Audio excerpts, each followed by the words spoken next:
गिरफ्तार संदिग्ध आतंकी डॉक्टर इश्तियाक अहमद के तार अब जमीन घोटाले से भी जुड़ते दिख रहे हैं। इसके बाद अब इस जांच में ईडी की भी एंट्री हो गई है। खबर है कि ईडी ने इस मामले में बबलू खान नाम के एक व्यक्ति को समन जारी किया है। बरियातू के रहने वाले बबलू खान को ईडी ने 26 अगस्त को पूछताछ के लिए ईडी दफ्तर बुलाया है और अब ये पता लगाने की कोशिश की जा रही है कि जमीन घोटाले के पैसे का इस्तेमाल कहीं टेरर फंडिंग में तो नहीं किया गया। बबलू खान जमीन घोटाले में बंद अफसर खान और तलहा खान का रिश्तेदार है, जबकि डॉक्टर इश्तियाक अहमद बबलू खान के अस्पताल से जुड़ा रहा है और दोनों के बीच पारिवारिक रिश्ता भी रहा है।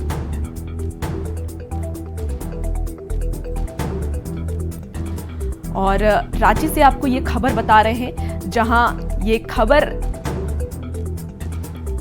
बता दें कि डॉक्टर इश्तियाक अहमद के तार अब जमीन घोटाले से भी जुड़ते हुए देख रहे हैं और इसके बाद अब इस जांच में ईडी की भी एंट्री हो गई है। खबर यह भी है कि ईडी ने इस मामले में बबलू खान नाम के व्यक्ति को समन जारी किया है। बरियातू के रहने वाले बबलू खान को ईडी ने 26 अगस्त को पूछताछ के लिए ईडी दफ्तर बुलाया है और अब ये पता लगाने की कोशिश की जा रही है कि जमीन घोटाले में पैसे का इस्तेमाल कहीं टेरर फंडिंग में तो नहीं किया गया। आपको बता दें कि बबलू खान जमीन घोटाले में बंद अफसर खान और तलहा खान का रिश्तेदार है।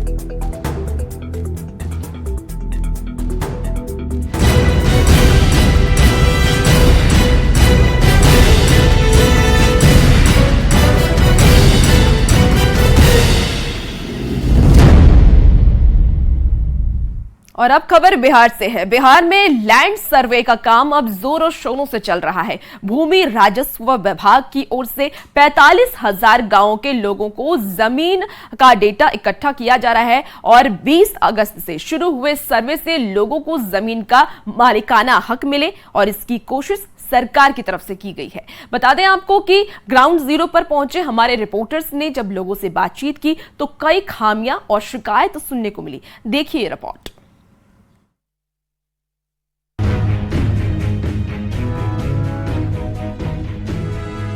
बिहार में 20 अगस्त से जमीन का सर्वे शुरू हो चुका है। 45,000 गांवों में सर्वे पूरा किए जाने का लक्ष्य रखा गया है। सर्वे के लिए भूमि राजस्व विभाग के कर्मचारी लोगों तक पहुंच रहे हैं। गांवों में कैंप भी लगाए जा रहे हैं। लोग जमीन के कागजात की व्यवस्था में जुट गए हैं। जमीन मालिकों ने सरकार की इस पहल की तारीफ की है, पर लोगों की कुछ शिकायतें भी हैं। दरअसल बिहार में जमीन के सर्वे को लेकर खतियान केवाला LPC की जरूरत पड़ती है। दान वाली जमीन बदलैन वाले कागजात की जरूरत पड़ती है। जमाबंदी या मालगुजारी रसीद की जरूरत पड़ेगी।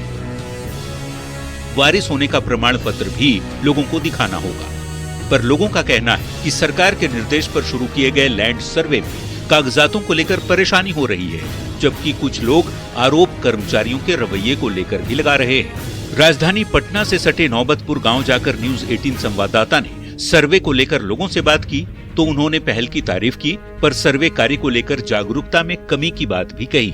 ऑनलाइन और ऑफलाइन आवेदन जो है वो मांगे जा रहे हैं। हाँ, तो अभी कुछ न हुआ है।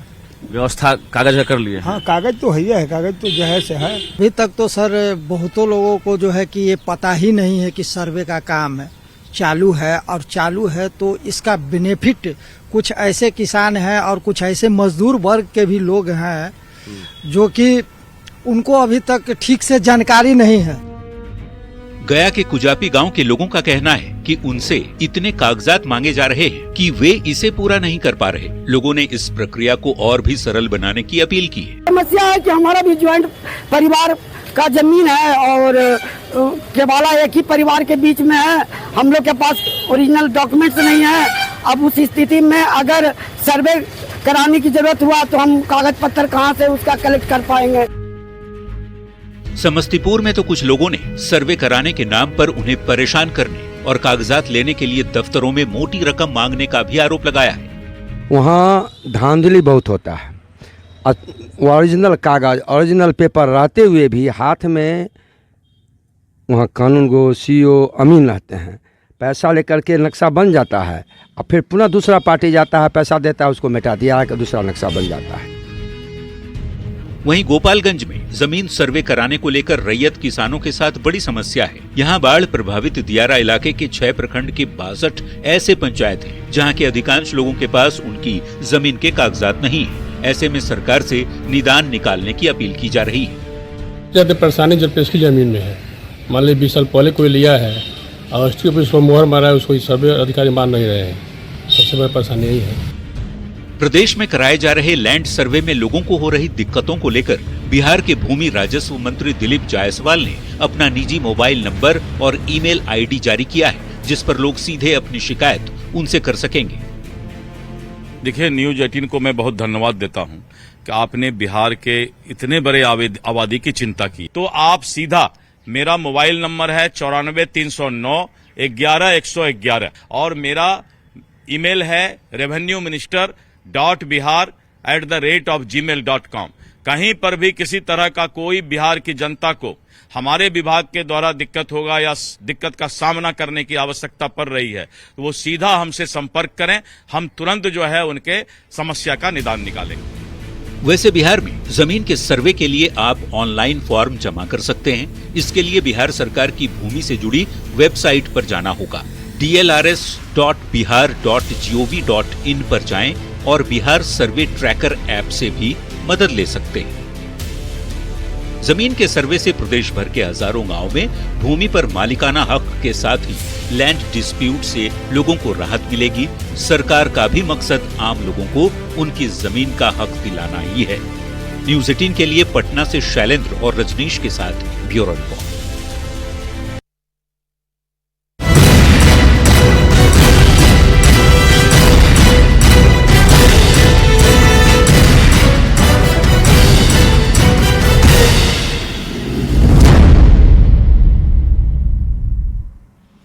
नीट पेपर लीक मामले में एक बार फिर सीबीआई की टीम ने हजारीबाग में छानबीन की है।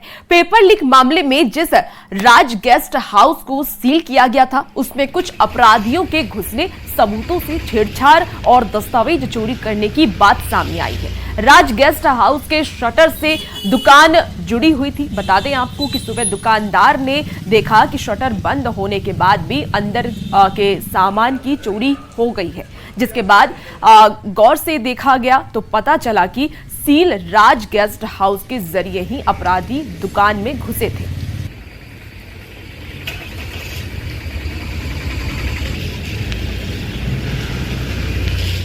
केंद्र की मोदी सरकार पूर्वी चंपारण वासियों को एक बड़ा तोहफा देने जा रही है। 24 अगस्त से 6 सितंबर तक स्पेशल ट्रेन मुजफ्फरपुर से मोतिहारी होकर आनंद विहार तक जाएगी।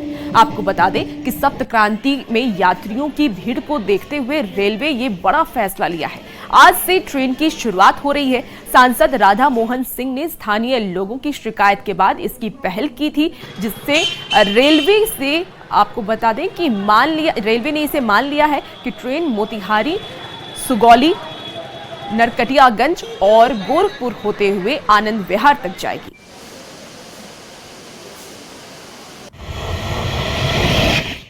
गाड़ी का बीमा, प्रदूषण या फिटनेस फेल होने पर अब वाहन मालिक बच नहीं सकेंगे और ना ही इसे छुपा सकेंगे। दरअसल परिवहन विभाग ने अब ऐसी व्यवस्था कर दी है कि किसी भी टोल प्लाजा से गुजरते ही उनका ई चालान कट जाएगा और इसका सबसे बड़ा असर ये होगा कि इससे मोटर वाहन अधिनियम का उल्लंघन करने वाले वाहनों की पहचान आसानी से होगी और उनसे जुर्माना भी वसूला जा सकेगा। यही नहीं, बिना परमिट चलाने वाले बसों पर भी लगाम लग सकेगा। मामले पर ज्यादा जानकारी दे रहे हैं न्यूज 18 के संवाददाता अमित कुमार।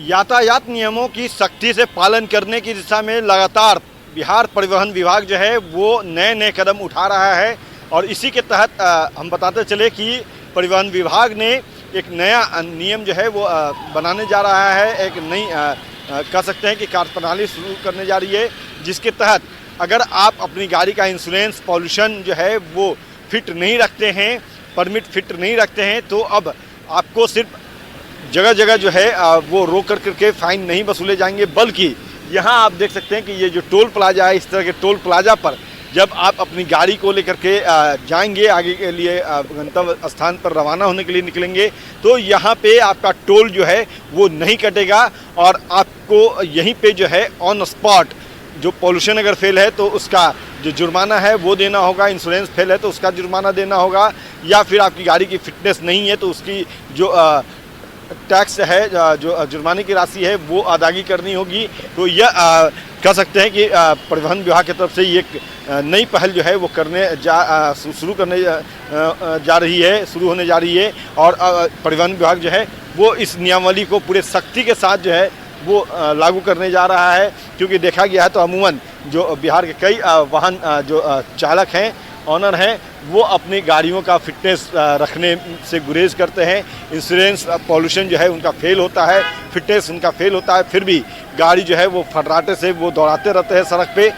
जब चाहे रेड लाइन क्रॉस करने के लिए या दूसरे मामलों में जब उनके गाड़ी पे जुर्माना होता है तो उस समय ये बात सामने आती है कि उनकी गाड़ी का इंश्योरेंस भी फेल है, उनका फिटनेस भी फेल है, उनका पॉल्यूशन जो गाड़ी का है वो भी फेल है, डीएल भी फेल है। तो कई तरह की जो जानकारी है तब सामने आती है। लेकिन अब ऐसा नहीं होगा। अब तो जब भी आप किसी टोल प्लाजा से गुजरेंगे, आपकी गाड़ी वहाँ पे टोल कटाने जाएगी तो उसी समय उसके भी जुर्माने ले लिए जाएंगे जो आपकी गाड़ी में फेल रहेंगे, चाहे वो पॉल्यूशन हो, इंश्योरेंस हो, फिटनेस हो या डीएल आपका फेल है तो इसका जुर्माना तत्काल वहीं पे उसके भुगतान जो है वो लिया जाएगा। तो कहीं ना कहीं कह सकते हैं कि अब परिवहन विभाग जो है वो यातायात नियमों का सख्ती से अनुपालन हो, इस दिशा में ये एक नई पहल करने जा रही है। अमित कुमार, न्यूज 18 पटना। शिक्षा विभाग के अपर मुख्य सचिव डॉक्टर एस सिद्धार्थ ने पटना सिटी का दौरा कर तख्त श्री हरमंदिर जी में मत्था टेका है। गुरुद्वारा प्रबंधक कमेटी की तरफ से एस सिद्धार्थ को शिरोपा भेंट कर सम्मानित किया गया और इस मौके पर डॉक्टर एस सिद्धार्थ ने गुरु महाराज से जुड़े स्मृतियों के दर्शन भी किए। एस सिद्धार्थ ने गुरुद्वारा के पुनर्विकास को लेकर कंगन घाट का भी निरीक्षण किया और तस्वीरें भी आप अपनी टीवी स्क्रीन पर देख रहे हैं। इस मौके पर डॉक्टर एस सिद्धार्थ ने ये बताया कि राज्य सरकार गुरुद्वारा और आसपास के इलाकों का और भी बेहतर तरीके से विकास करना चाहती है। इस मौके पर मुख्यमंत्री के सचिव कुमार रवि भी मौजूद थे।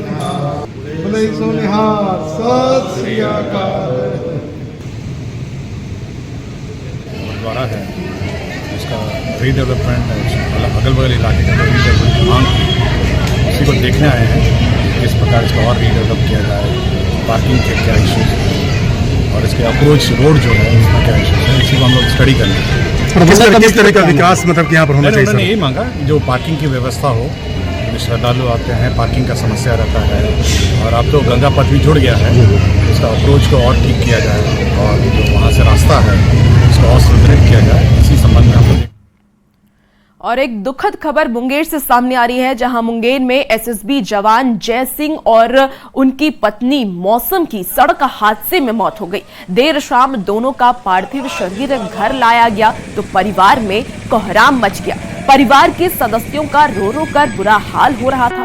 दोनों शव को एक ही साथ गाड़ी में रखकर शमशान घाट के लिए रवाना किया गया। शव वाहन के आगे सेना के जवान की फोटो लगी थी। काफी संख्या में लोगों ने शव यात्रा में भाग लिया और उन्हें नम आंखों से अंतिम विदाई दी। और फिलहाल इस बुलेटिन में इतना ही। खबरों का सिलसिला न्यूज़ 18 बिहार झारखंड पर जारी रहेगा।